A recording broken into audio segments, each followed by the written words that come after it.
Hello, everybody. Happy hump day. Happy Wednesday. Happy day, period. Um, I just wanted to come on tonight, guys. I found myself with some time on my hands and I had to cancel a live that I was doing on Tuesday, which was my normal time slot.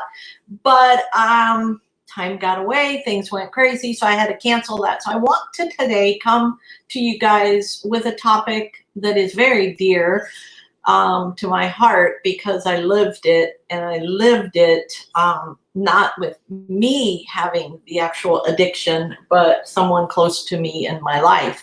So today we're going to talk about addiction. Has it touched you? Do you know someone? Do you know how to handle it? Do you know what to do for them? Um, because let me tell you what, when it hit me like a load. I thought I had it under control and I thought I could love that person to health. We cannot. My name is Deborah Swayze. Thank you guys for hopping on. If this is a topic that you think someone, hey Kim, if you think someone could use this, please invite them, share this, because addiction is scary. And the reason I started thinking about talking about addiction is because what's going on right now in the world, and stress is being elevated. And when people's stress is elevated, they try to self de-stress, and they use drugs, they use alcohol, things that they normally probably wouldn't in normal life, especially if you've had an addiction before, especially if you have a family history of it. So it's a tough topic for me to talk about, because when I talk about it, I relive it, and I hate reliving it. But if it can help someone, I'll relive it every day of my life. And thank you so much, you guys, for hopping on. Oh, Gail, my friend Gail, and the other co-founder of Ordinary People, guys, she said that she was raised in a family, raised in a home with addiction. That's tough. Well, the person I'm going to talk about, my ex-husband, that's how he was raised, and they're still all like that. And it's just sad, because you really have to have a strong support system to get through it. That's number one for me, I've found anyway. I know, Kimberly, your mom is a food addict, but addiction is addiction, and but drug addiction mainly is what I'm talking about. That kind of made me want to come out here and talk to you guys, because I've never shared this. I think maybe a year ago, when I was in a challenge, a Facebook Live challenge, one of the things was we were supposed to talk about something that was very hard in our lives that nobody would know, and get very open and vulnerable in live. Well, on that live, I did talk about my marriage went to crap because he was an addict. And let me kind of rewind to, I was very young. I think I was like 22 when I met and started dating this man who we had so much in common. It was really incredible. We met at a bar playing over foosball. Those of you who are foosball nuts know foosball is addicting.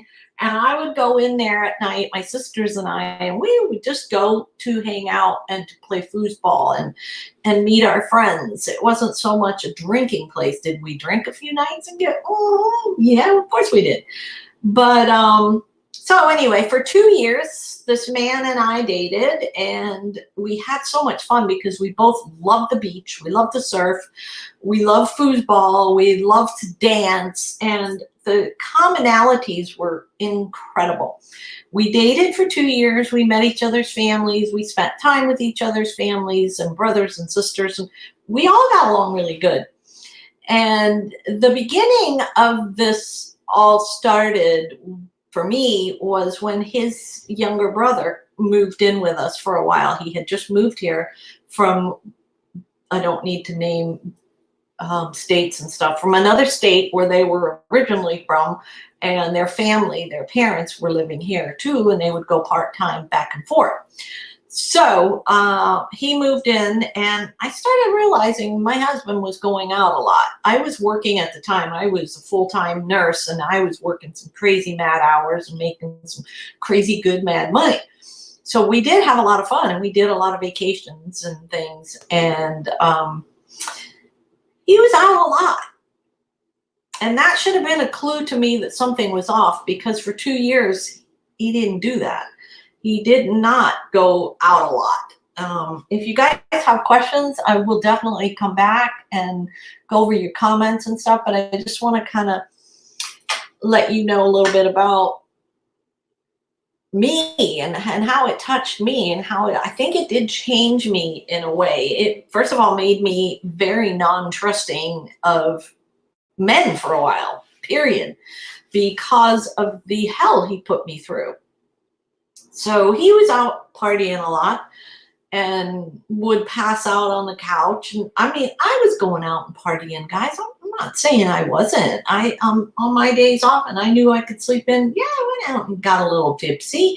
But most of the time we were at home, or we walked to the bar that was right up the street from us. So I mean, you're talking, I was in my early 20s, and we just knew that we wanted to be together. So he proposed, got engaged, got married, and that's when his brother came down to live here and moved in with us for a while. And it was just kind of crazy, because when I look back now, it was so blatantly in front of my face that he was going out and doing drugs, not just drinking. When I think back now, but at the time, I just thought, what in the heck is he drinking that's making him that messed up? And he was like a complete different person. And he started losing a ton of weight. And then I ended up getting pregnant. And during this time, I had my amazing son. And then after that, my daughter. But during this time, guys, you know, you got kids and you want to try to make the marriage work, because it was the right thing to do, in my opinion.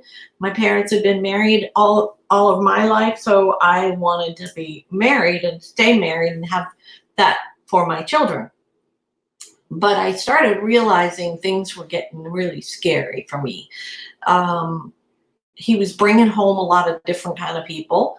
He was watching my kids when I was working, and I would hear he was taking them in places that no child should be going to. Because my son was at the age where he could say, oh, we went to see daddy's friends at that building, and that building was known for a lot of drugs and prostitution. The final straw, I mean, through it all, guys, okay, I stayed married. I loved him. I threw him out.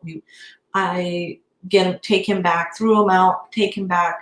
And then I tried hard to realize that he needed to go and get help. So I reached out to his family to tell them what was going on. And those son of a guns, and they've never apologized to me. So I don't care if they're pissed and they see this.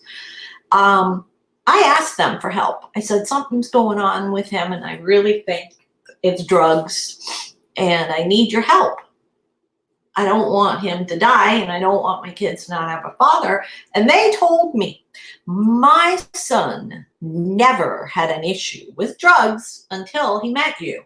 It's like, okay, I know to back away from them two, and put him in a rehab. When he got out of the rehab, he went right back to it a month later. And then the next time he stayed out 2 months. The last time he went right back to it within weeks. And I lost that part of my insurance. I had great insurance through the hospital. And they said he's just abusing that. It was like $25,000 every time I put him into a rehab. And my father gave him an opportunity to get on his feet by giving him part of the business that my dad owned, a underwater ground utility company where he put water lines and stuff in and sewage, and told him he could do the building because he was a builder. I would get calls from the people, where is he? where are we supposed to be? We don't know what job site we're supposed to be at. And I made all the excuses under the sun to my dad. Oh, he's got food poisoning. Oh my God, he was up late. One of the kids was sick. Anyway, guys, those of you that know that, you know what we do. So I don't need to go into that. But he was getting bad. He was so thin and pale white. I look back at pictures and I'm like, what the heck? And he would come home. The police would bring him to my door and say, I know he belongs to you. He was down there trying to score, and he pawned everything that we owned, everything that I worked hard for.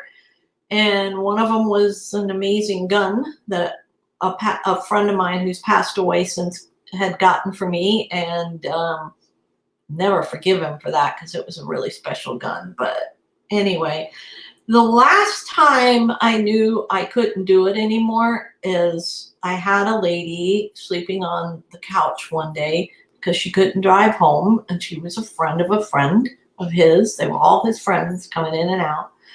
And I had to do CPR on her because she went out. She just went out. And it was really scary. And my kids were downstairs sleeping. So I knew that was going to be it. And that wasn't it. I was going to try again because he talked me into it the next day. So what I did is I gave him some ultimatums. Well, needless to say, they went right out the window. My son came up the stairs one day with this thing in his hand, and he said, Mommy, that's a rock. And I said, oh, did you get a rock from outside? He goes, no, it's one of Daddy's rocks. That was it, guys, for me. I had to protect my children at that point. And it was like, not only could I go down, lose my license and go to jail, but my children, I know my family would have raised them, but I wouldn't raise them. So that was it for me. And it was really hard because I got really stressed out thinking, how am I going to do this by myself? I had my parents that watched them and helped me raise them, and I was so blessed because of that. But it's still scary because you're a single mother. I dated some idiots in between, learned a lot of bad lessons along the way. I gained a ton of weight because I was stress eating. I blew up, guys. If nobody can believe this, I was over 200 pounds. I hit 203 pounds. When I saw that, I knew I needed therapy. I needed help. Thank you, Kimberly. It's sad. But you know what? It made me a stronger person because it made me be very vigilant on watching my children and how I raised them and where they went with this, okay? Do they always make it? No. Sometimes those kids become addicts too, and sometimes you got to fight for them as hard as you fought the first time around, and that's tough. That's tough. So I learned a lot about addiction. And what I did learn, which I'm hoping can help you guys, if I went to AA meetings with him, I went to Al-Anon meetings by myself, and what I did learn is we can't save them. They have to want it. I thought I was going to love him to death. And there was another very close personal family member close to me that went through it, and don't need to bring that up. But tough. It was really tough because I had always prayed that I would never go through it again and that everybody around me would be safe. Didn't work out that way. Someone, again, very close to me, and this person I fought tooth and nail to try to help. And you can't help them. You have to let them go. The hardest dang thing in the world I ever did was to let go. To let go. You keep losing me? That's strange, honey. Go to my profile, and if not, if you can hear me, go to Ordinary People. Anybody else losing me, or am I coming in clear? Okay. But when you get calls like, this person you love is in the hospital. This person that you love is nothing but skin and bones and has blisters and boils and infections all over the place because they're using a needle into their veins to get high. To somebody like me and you, people that haven't gone through it, that sounds crazy. You wonder how somebody could ever freaking do that. And I still wonder, because I have partied in my life, guys, but I've never wanted to be out of control. I never wanted to die. And I knew to a certain point, even alcohol toxicity can kill you. As a nurse, I knew. And I thought everybody around me that I talked to about this and I shared this story, or even better yet, saw me go through this, would have never, ever had that problem. It didn't work. There was a lot of close people to me that ended up with that same problem. One of them was an amazing young lady who was best friends with my daughter and my son. And she used to always say she wished I was her mom because I gave my kids more freedom. She was adopted and her mother was a little bit older, and she was really one of those helicopter moms. And I used to tell her, Mom, when she hits that age, she is gonna really rebel when she's driving and she's 16. You gotta let her go with her friends. And that did happen. She got totally inebriated, did some drugs one night, and that night, when all of my daughter's friends and my son's friends all kind of took notes, they realized that she was reaching out to everybody and anybody that night because she was scared. She knew something was going on, and she, I guess, OD'd, and nobody knew because they put her in the bedroom. She started vomiting, and they thought she was just sick. So these young kids, they were all 16, 17 years old, and they thought she just needed to sleep it off. So they put her in this room and she aspirated her on her own vomit. 16 years old, beautiful, smart, vibrant, blonde hair, blue eyes, smart as a whip. And she was an athlete and played in the school band and dance and musician. It's just so sad, but you just think that when one person, that everybody around you is not going to do drugs. They're not going to do drugs because they've seen it and lived that with you. I can't believe how many people went through this again and again and again after seeing what I went through. And my biggest anger towards all of this, guys, is I've never gotten amends from both people in my life that I loved, that I cared for, that I fought for. No amends. And I'm not going to cry over this. But that pisses me off. Because one of the things that they tell you during those 12 steps is to make amends to the people that you have hurt. And I believe that in life we need to do that. Just make amends. Oh, I know, Kim, it's sad. But make amends to the people that you've hurt. But especially if you were a drug addict, you don't realize what you do to those around you that love you. You have no clue how you rip their life to shreds. You blow their life up and don't even make amends. And some of the things I get is, it wasn't that bad. I don't want to talk about it because it's history. I don't want to go back there because it hurts me. I live it again. Well, what about the people that loved you? The people that you brought down this nasty path of destruction with that were not volunteers. I didn't volunteer for that ride, that journey, but you brought me with you. And you made my love either save you or hurt you, worse, depending on the day. I went as far as opening up my house to, you can only come in for a shower. You can only come in for food. No, don't come in. I'm going to bring you food. I'll let you sleep in the garage once you take your clothes off. No, go sleep in your car.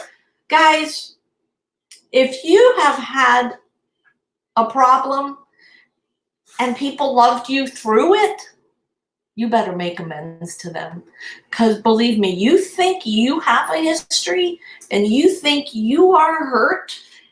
Drugs have hurt you physically and mentally. Physically, you may not even know for years how much damage you've done to your vascular system. That's a big thing that's to be sad about. But emotionally, you've done a lot of damage to yourself. But to the people that supported you and loved you and fought for you, you put a big old scar in our hearts, guys. And it's just very hard to get over. I still find myself getting sad, like now. I find myself getting really angry. And I find myself becoming hateful, spiteful, and I distance myself from that. Because for nothing else, but that you don't know what you did to me. You don't know what you did to me. Either you don't know what you did to me and to my husband, because my husband was through one of these journeys with me, and he had no clue about this shit. I did, because I'd gone through it with my first husband. And he's still drinking. He's still partying, y'all. I raised my kids. He had nothing to do with them. He sees them once in a blue moon. I don't know if he's even met his other two grandkids. I know he met the first one who's 5, 1 or 2 times. But probably still owes me child support. He used to run from state to state so he didn't have to pay. Shame on you. Shame on you. And I have forgiven you because that is the right thing to do. But you need to really make some amends for what you've done in this life, in this journey, and what you did. You blew up my life too because of becoming a single mother. It changed me forever. A lot of hate for men, a lot of distrust for men, a lot of, my poor husband will tell you, my poor husband. Hey guys, I'm trying to see who else just popped on here. My honey says, yes, how exactly what they did to us. So don't have to live it again. Yeah, but that's so true, baby. You know, the thing is hey, Christine, how are you? Hugs to you, gorgeous. Thank you guys for hopping on, and I hope you guys, if you can relate and you've gone through it, please just let me chat with you, reach out to me if you're going through it right now. Guys, we can't love them through this. I tried twice, doesn't work. But, you know, sometimes when I talk about needing this, thank you, Kim. Big hugs to you too, gorgeous. Oh, my husband. You can tell he's still angry. Yeah. Kind of big old piece of shit they are. And they are today because they've gone through it. They're supposedly on the other side. And if they were, they'd be doing the right thing. It's a pretty hard topic to talk about. That's why I don't talk about it. But I have so many friends that I've done lives with, like my amazing friend Lisa St. Clair. She's gone through it. She lost her husband to addiction. You know, sometimes I wonder if it would have been easier if I'd lost him, because I'm still angry at him. And we're talking 35 years later. Holy cow. I'm getting old. But I still have anger. I still have bitterness. I still have a lot of resentment because, not because of the way my life turned out. Don't get me wrong, because guys, my life turned out incredible. I have the most amazing man in my life. I have the most amazing life. And I am so blessed and so happy. But those are two people in my life that piss me off sometimes on a daily basis when I think about it. And I don't think about it on a daily basis. But if I did, I'd be pissed every day because of how they've handled it. It's kind of like, let me beat the shit out of you. Let me kick you while you're down. Let me pour gasoline on those open wounds and say, it's over. I'm good now. I won't do it again. That's how they see this. And it's disgusting. It's disgusting because they will never know what they did to my life. My life is precious. And you shitheads shit on it for a while until I didn't let you anymore. One of you I had to divorce. The other one I had to walk from. And shame on you both, because your asses know what you did. Excuse me when I get mad. Trying not to use bad language. It's horrible. Wow. Let me look at this comment here. No child support from my second child. Only $5,000 later lost out on. Holy cow, girl. I think he owes me like $60,000. If I wanted to go after it. But you know what? He's such a piece of crap. He probably wouldn't even know. He'd hide. He ran from, he got a job purposely so that he would be doing something where he had to be on the road, and he would go from state and set it up to another state, set it up. I went to Child Support Services, and they told me at one point, ma'am, I am so sorry. There's nothing we can do. Every time we try to file, he's in a different state. We can't do it. You got to go through a different state. So it's crazy. So Christine, are you, is he still around? Does he see the kids? Just curious. Because my ex tried to fight me for custody in the beginning to hurt me. He blew up our life and knew I was going to be the better parent, but to hurt me even more, he took me to court. Thank God my attorney, my beautiful friend from high school, who is, they call her a pit bull in the court system because she is a pit bull. She laughed him out of court and just made mince meat out of him. And it was so fun to watch. And I'm not a type of person that likes to get even feeling, but man, it felt good to see him just beat red in the face and not know what to say when she said to him, he tried to fight and say, that he wanted the kids because I worked too many hours. Supporting his ass. But she said, well, show me your visitation that you have in place now, which is temporary. I want to see, how many times have you seen the kids? Do you talk to them on the nights you're supposed to talk to them? Nothing. There was not a record because he never did.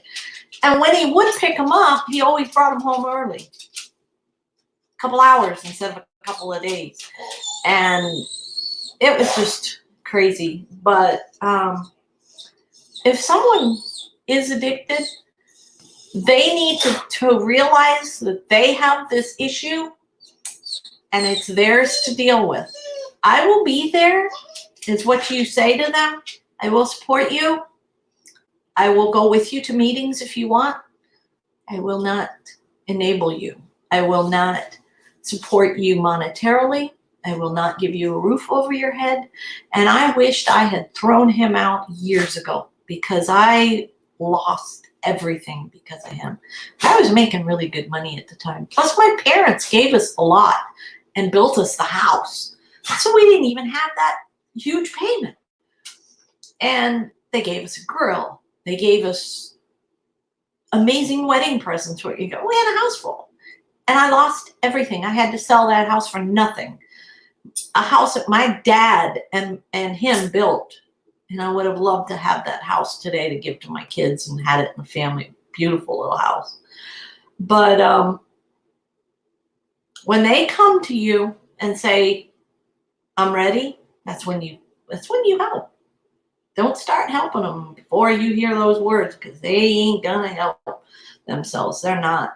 They will say what they want to say to you to have you give them anything. And they'll cry and they'll say, I love you. And they'll say, I'm sorry. It's so disgusting. It really is. Not that the addict is disgusting. It's the behavior is disgusting, guys. So don't get me wrong here. Wow. Wow. Isn't that crazy? It's about the same. He sees them once in a while if they go see him when he's in Florida, because he doesn't come up their way much. And I don't, like I said, as far as I know, he hasn't met the other two grandkids. And we have the 5-year-old, a 2.5-year-old, and a newborn baby. So I know he's only met the first.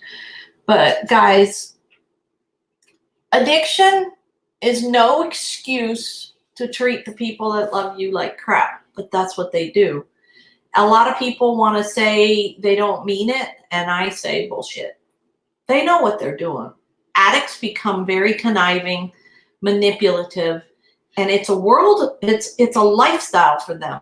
They wake up every morning with that intention of who are they going to screw over to get what they need. And yeah, it's because they're going to be sick and they're going to feel horrible. So it's for a reason. But when they're off of drugs sometimes and they go through that period of time and they're clean and then go back to it, that's a choice.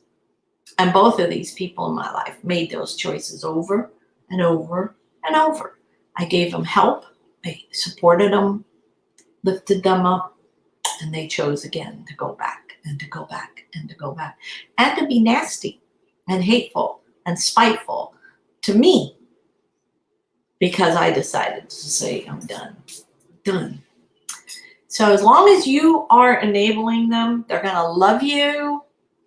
They're going to say they're sorry and they're going to cry. But when you tell them, I'm done. You're not taking me for another dollar. And you're not going to feed you. You're not going to sleep on my couch. Well, where am I going to go sleep on the street? I don't have it. I don't care.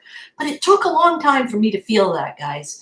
So you need help during the time. If you are the person that's not the addict, but that addict is really close to you, you need other people to help you stay accountable for being strong, for staying. My husband was my accountability. At first, he did it my way. And he knew it wasn't going to work. But he did it my way because he knew that person meant the world to me and I needed to help that person. I needed to save them.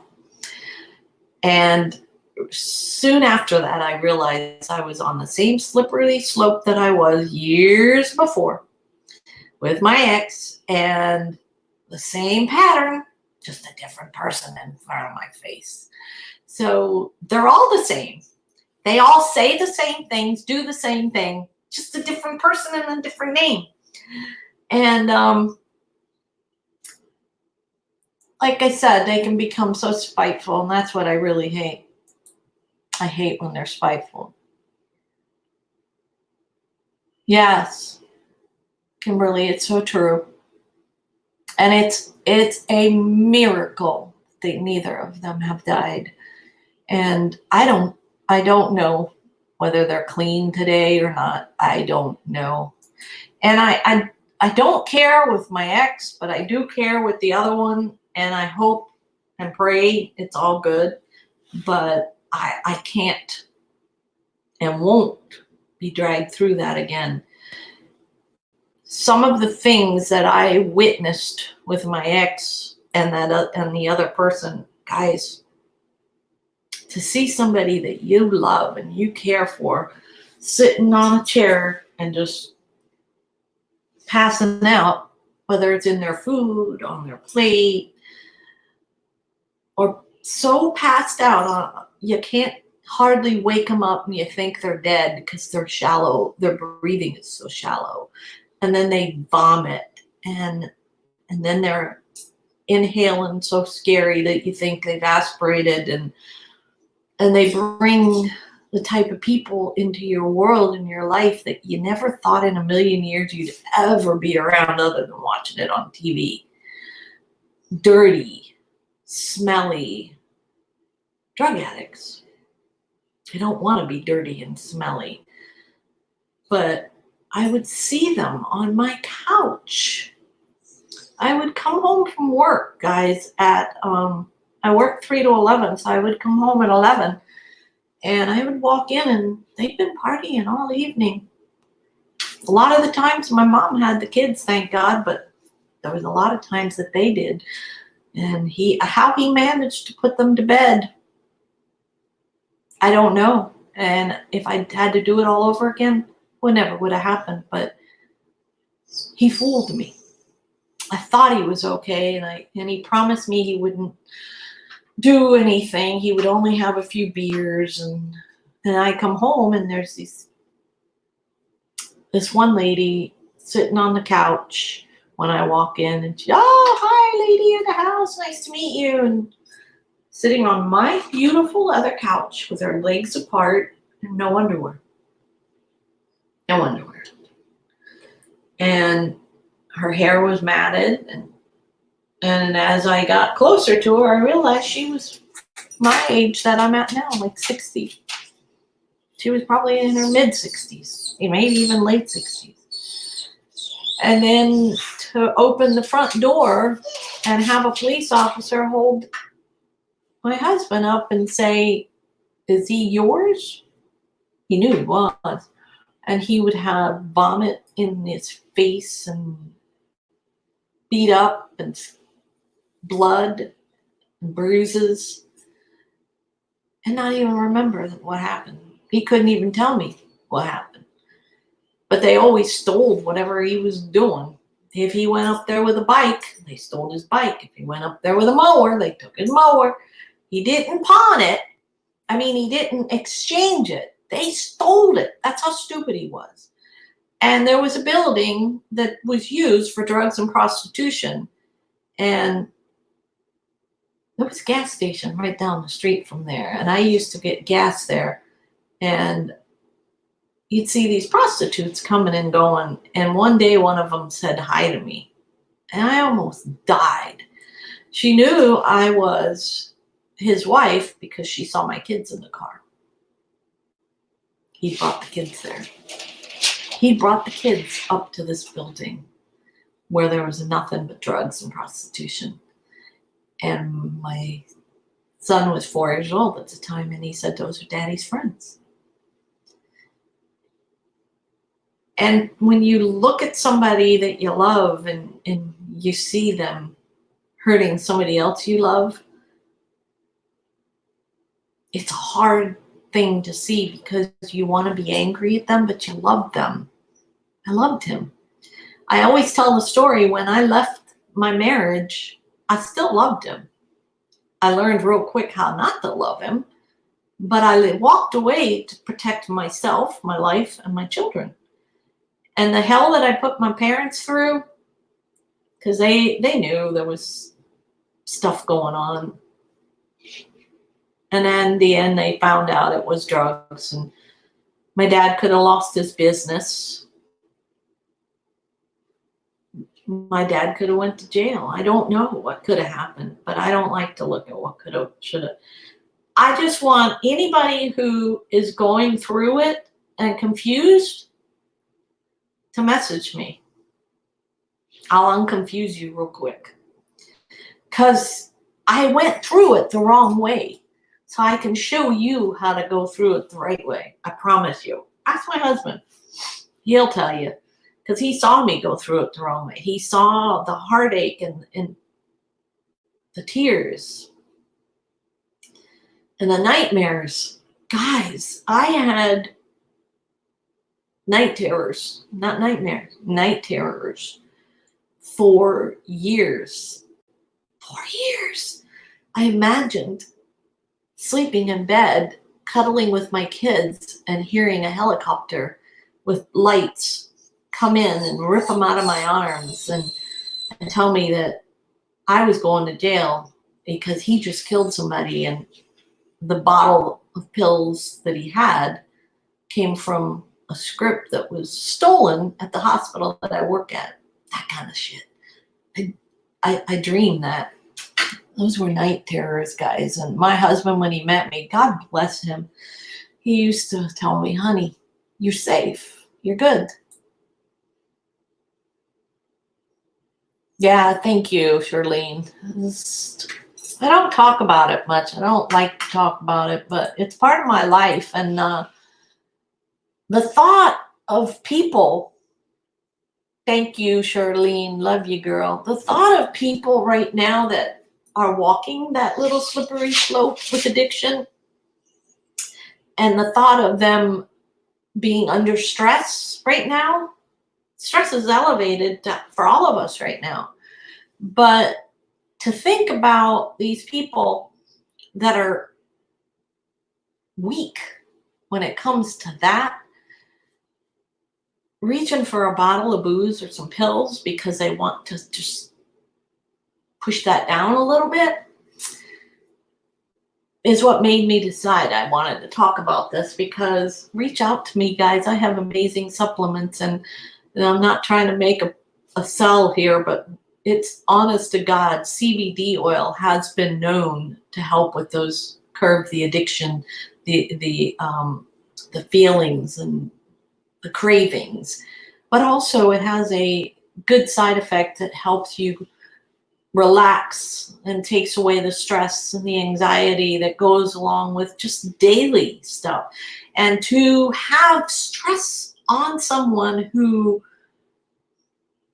doesn't take much to go back to that lifestyle, it's sad to me. And that's why I decided to do this, because if anybody I can help with just one silly live, I'm going to do it. Why not? Why not? And I appreciate you guys coming on here. And if anybody really does want to talk, I mean, I went through this, guys, twice. And more than that, with people outside of my close-knit group, which, like Christine, the beautiful young lady that died. But it changes you. It changes you, the addict. And what's sad is they don't know how they change us, the loved one, to the addict. And it's not just your issue. I used to hear that all the time. That's my dang problem. I'll take care of it. And I'm fine. No, not your problem. My problem. Because I love you. Because you're part of my life. And to blow up somebody's life that loves you enough to go through that hell, because when you love an addict, it's hell. I promise you guys, it is living hell. And I still think about it. I still have dreams once in a while that that person that I love, not the ex, somebody else, I'm going to hear has passed away because they went back to that. So I dream it, scared about it. And anybody who's going through it, I promise you guys, there's a light at the end of the tunnel. But let me help you not make the mistakes I made. We can't enable them. We can't love them enough. And as mothers especially, we all think that we can love them through it. We're going to love them through it. We can love them enough to fix them. We're going to love them enough to make them stop. They're going to listen to us because they love us. But it's not true. When they're going through that, they don't love anybody. They love that drug, that needle. When I saw my loved one with a 60-pound loss of weight on their body and scarring up and down different areas of their body, groin, feet, you name it, because of track marks, it's It's bad. It's bad. And to see them just pick up and do more. When they look in the mirror, what do they see? Tell you what they see.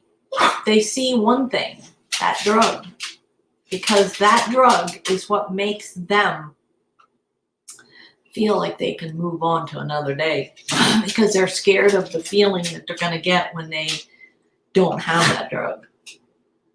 And guys, when I was in my car accident 20 years ago, I did not want to get on pain meds. I fought them because I did not want it. Honey, if you're on there still, will you come get him? Oh, babe, will you come get him? I don't know if you can hear him. But it's sad because that's their life. They wake up, they do those drugs. I am so sorry, guys. Let me call my husband to see if he will come get this dog. I don't think he's on anymore. Real life, guys. Talking to my husband in the other room. Will you come get Blaze? I don't think you're hearing me on here. I keep going, honey, will you come get Blaze?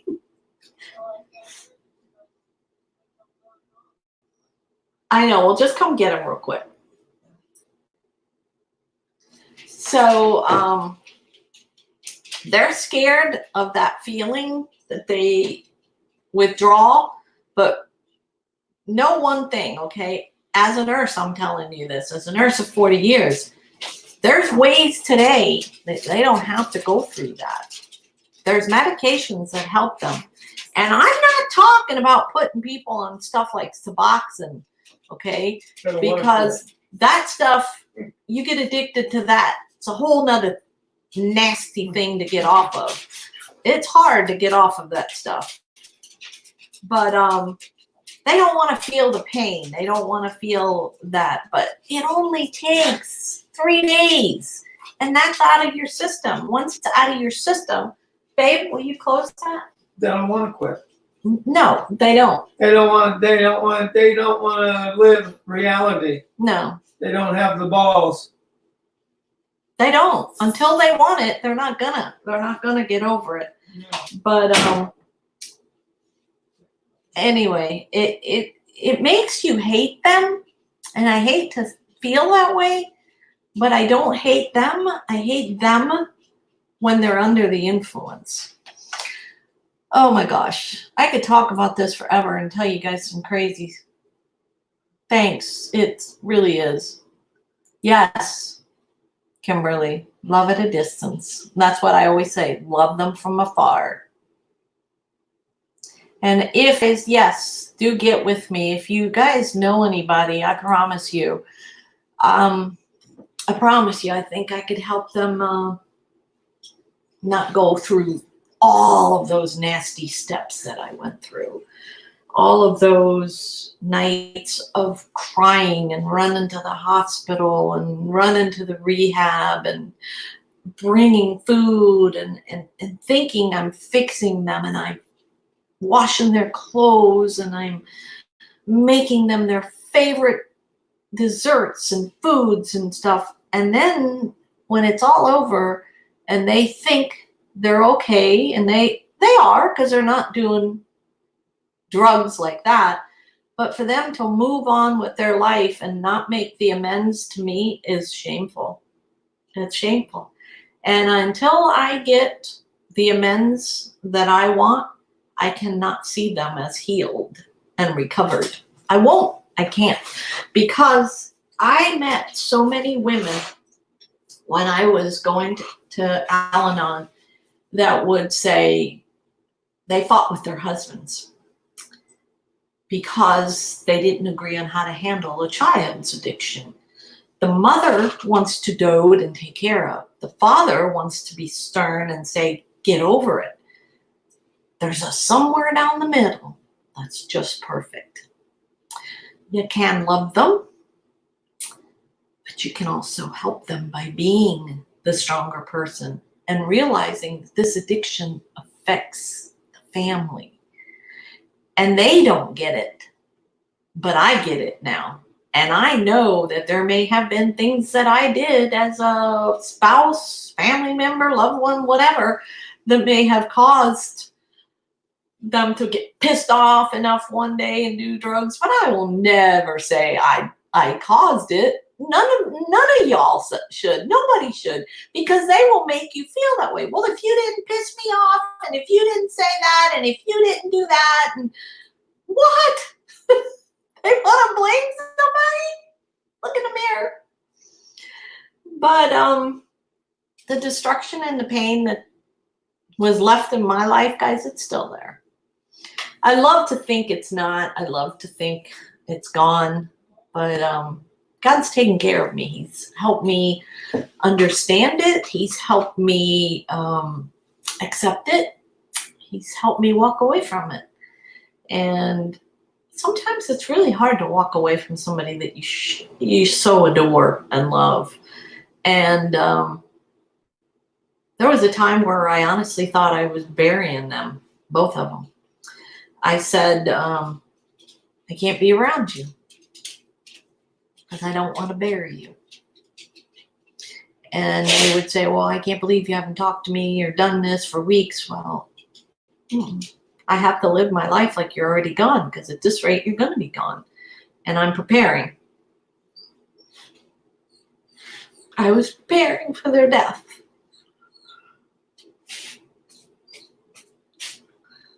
But anyway, guys, I hope this helps somebody understand a little bit about addiction can affect any one of us. There's no face to it. There's no race to it, color. Addiction affects everybody. It can, and I've seen it affect people that I would have never thought. When they tell me, oh, guess what? I was an addict. So many of you here that I've met, that I've talked to, like my beautiful friend Lisa and my other friend Jamie, and she talks openly about her journey, and Kimberly over here. Kimberly is so open about her struggles in life, whether it's been addiction or abuse. You people, I have to give you mad respect, because you're changing how I'm looking at things, because of hearing you guys talk openly about your stories has made me be able to open up about my stories. And one of these days I'll get into well, let me tell you, with therapy, the first thing I'll tell you, when I realized I couldn't get over these night terrors and all that on myself, and I needed to talk to somebody, he had stripped my self-esteem from me, my husband. And I went to therapy, and she said to all of us, write down what you want to gain from this course. And mine, I wrote down, was self-esteem, because I remember I had gained a lot of weight. I was 203 pounds. A single mom, scared to death of what the world was going to bring me. A lot of stress in my life back then. Even though I had my parents, guys, I had my parents. They were there. They took care of my kids. They raised my kids for me when I couldn't, when I was working or I was out with my friends. And I thank them every day. But I was still a single mother. Help or no help. There were so many nights I was scared. I felt guilt. I felt anger. And I wrote down I wanted my self-esteem back. I don't know if I even ever had self-esteem, because I was very insecure growing up. But I wrote down self-esteem, and she said to me, she goes, what do you want? Explain it. And I said, I want to get my self-esteem back. She goes, honey, you haven't lost your self-esteem. And I said, no. I was so happy. And she said, you've lost yourself. Self. S-E-L-F. Self. I was gone. I didn't know who I was. I didn't know who I was supposed to be married to. I didn't know how I was supposed to feel about it all. When you have his family, his parents, say to me when I reached out for help, a young mom married to your son with two of your beautiful grandchildren saying, something's wrong, I need your help. We need to help him. They turn around and say to me, my kids never have done drugs. Well, when he was in the rehab, let me tell you this funny story. Talk about karma. When he was in one of the rehabs and he had to write a letter of his childhood and the first time he'd ever done drugs. Well, guess what? He was 13 years old in the back of their barn, partying, drinking, smoking, and doing drugs with his friends at 13 because mommy and daddy didn't pay attention to him. Mommy and daddy, to this day, are drunks. Drunks who, when I have to see them at any family function, smile at me and say hi like nothing ever went wrong. How are you? You look beautiful. The kids are amazing. Leave me alone. Get out of my face. I'm glad I don't have to see him anymore because I've chosen not to. I put myself on there for my children because they got married and they wanted both their parents there, and I went through that. And shame on my daughter, for one, making me walk down the aisle with him instead of my husband. But my son was smart. He let me walk down with my husband, who is their stepdaddy, who's loved them more, and they'll never know how much more than their own father. So I'm starting to get angry, starting to get really pissed off. So it's time for me to say, heck no, I'm not doing that. When it goes from being able to talk to feeling this, it's time to not go because I might say something I'm going to be regretful of. But I hope this has helped. I hope you guys can understand a little bit more about something that you may be going through, or you know someone that's going through. Maybe, just maybe, this might help someone. That's my hopes for this. Love y'all, and thank you so much to my amazing friends that are on here tonight. Charlene Zando, I love you, girl. She is on the marketing team with me on Ordinary People, and she's a beast. Watch her, you guys. She has a show called on Thursdays, The Southern Gal. It's on Ordinary People. I believe it's 7:30. You have to watch her. She brings such amazing health information, talks about wealth, talks about travel and rescuing dogs. I mean, she's a Southern gal. She talks about everything. And my beautiful friend Kimberly here, who I call her the oil queen because she makes and knows everything there is to know about essential oils, how to use them, what they do for you, how to benefit you. And if anybody is looking to get into my business right now and you're looking for a job, I don't do essential oils, but I do CBD oil and a lot of really good supplement. We are waiving the fee right now because of what's going on in the world so that you can just start without anything. Just buy a product. I believe that's all you got to do. And you're going to try it anyway. You're going to want to try our amazing products, and you can become a rep right now. Take my hand. I will help you. We have amazing trainings, amazing leaders, amazing founders. So if that's an option and you want to do that, reach out to me. If you want information on essential oils, reach out to Kimberly West. And guys, shout out your friends. Shout out your friends. Tell them how much you care about them.